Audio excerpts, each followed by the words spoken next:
Journey to the Eternal Kingdom, A Young Christian's Pilgrimage, Chapter 36. With the written instructions and a map describing the way ahead that the shepherds had provided, the boys began their journey once again. They carefully checked all the places to avoid and the safe places marked out on the map. The shepherds made special mention of the enchanted ground and warned them not to stop for anything or anyone, and especially not to fall asleep there. That place will make you feel very sleepy. So make haste and do not dally around there. There will be plenty of things to catch your attention, but do not be fooled by them. They are there to keep you distracted, so that the gases from the enchanted ground can cause you to fall asleep.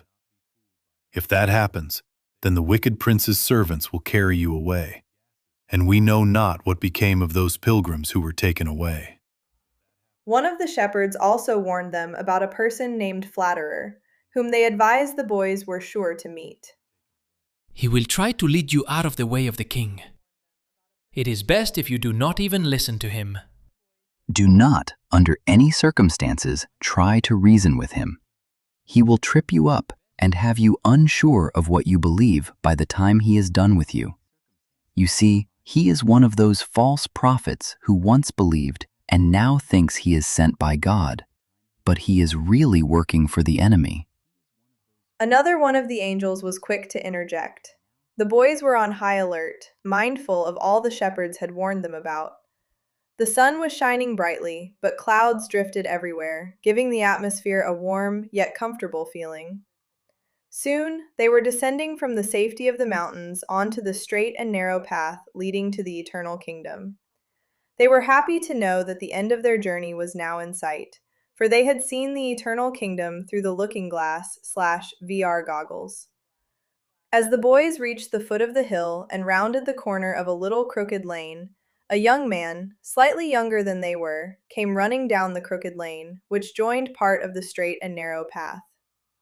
Oh, steady there. You almost crashed into us. What is your hurry? Kingsley asked as he steadied himself after jumping aside to avoid being bowled over by the boy. Looking around curiously, Hopeful asked, Where are you coming from? Where are you coming and where from? are you going Where in are such you a going hurry? in such a hurry? The boy stopped and said, Oh, hi! My name is Shallow. I am on my way to the Eternal Kingdom, and I am coming from my town called Pride. He pointed behind him toward the crooked path. Kingsley and Hopeful looked at him carefully. He was not dressed as a pilgrim, in fact, quite the opposite. All his clothes were top-name brands, even his shoes. He also carried a phone, tablet, and all the latest electronic gadgets in his backpack. Check out my devices. Bet you don't have any of these?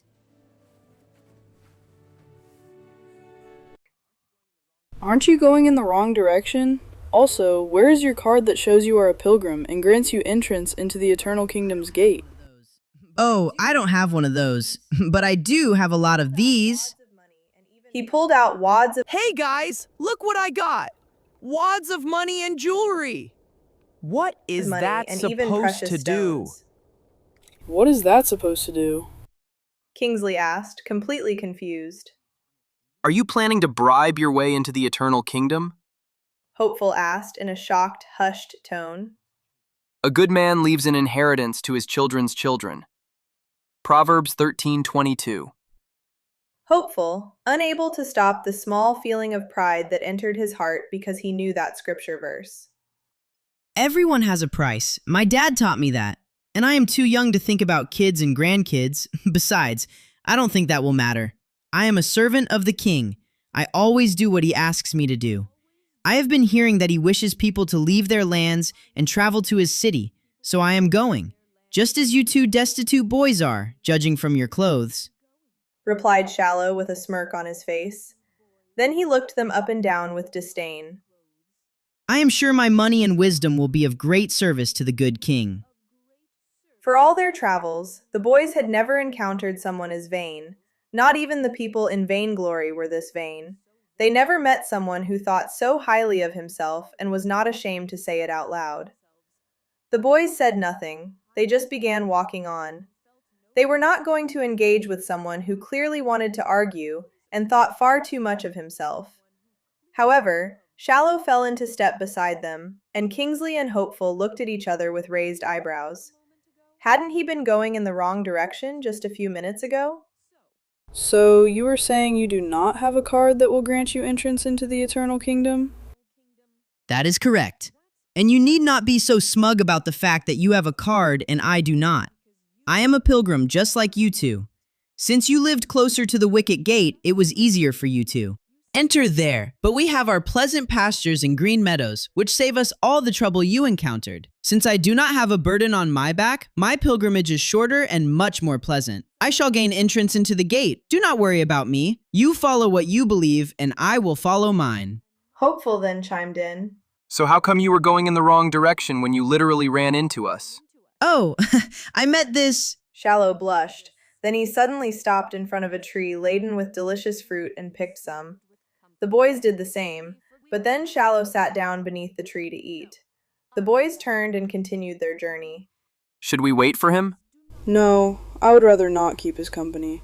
His ideas do not exactly align with what we believe, so I think it is best we part ways. As the boys continued on their journey, the day remained pleasant. The sun shone brightly, but clouds filled the skies, reminding them of the story of when the children of Israel left Egypt, and the pillar of cloud followed them by day to keep the sun from scorching them, and the pillar of fire by night kept the wild beasts away and kept them warm in the cold desert nights.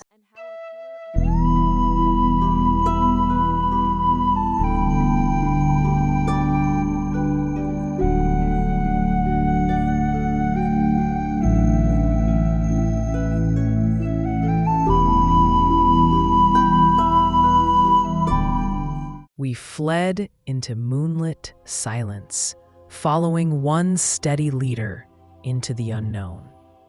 I kept my eyes on him, afraid that if he stopped, we all would too. My sister teased me with impossible questions, trying to scare the fear away. Then the sea appeared, and our hope felt small beside something so vast. A tremor ran through the camp when thunder rose behind us, without a storm. The pursuers came hard and fast, certain that the night itself belonged to them. At the water's edge, our leader stood still, as if listening beyond the world. When he lifted his staff, the answer arrived as wind with a purpose. I realized miracles can be loud, but they can also be strangely precise. We stepped onto the seabed, and my fear finally had somewhere to go. All around us, parents carried courage for their children, and they had none. Behind us, he stayed calm, turning panic into motion with a single gesture. When our feet hit the far shore, gratitude spilled out faster than words. And then the path vanished, as justice closed the door we couldn't shut. Morning found us alive, but the wilderness ahead looked like another test. Then shade arrived like mercy, moving ahead of us as if it knew the way. I watched it in awe, while my sister kept turning wonder into jokes. With that sign before us, the desert felt less like a trap and more like a road. By night, beauty returned with danger, and every sound felt closer than it was. Eyes watched from the edges, yet none dared cross the line around our people. That was when fire rose like a guardian, turning darkness into distance. In its warmth, we remembered we weren't abandoned, only being led. I peeked out anyway and saw fear itself step backward into the night. All the while, our leader moved among us, steady as if carrying everyone's weight. I lay down hearing prayers, and for the first time, sleep didn't feel risky. The camp surrendered to rest, trusting the light to keep watch for us. Before sunrise, the fire softened away, and the cloud returned to lead again. I stood up different, as if courage had quietly taken root overnight. Step after step, we became one moving promise, refusing to turn back.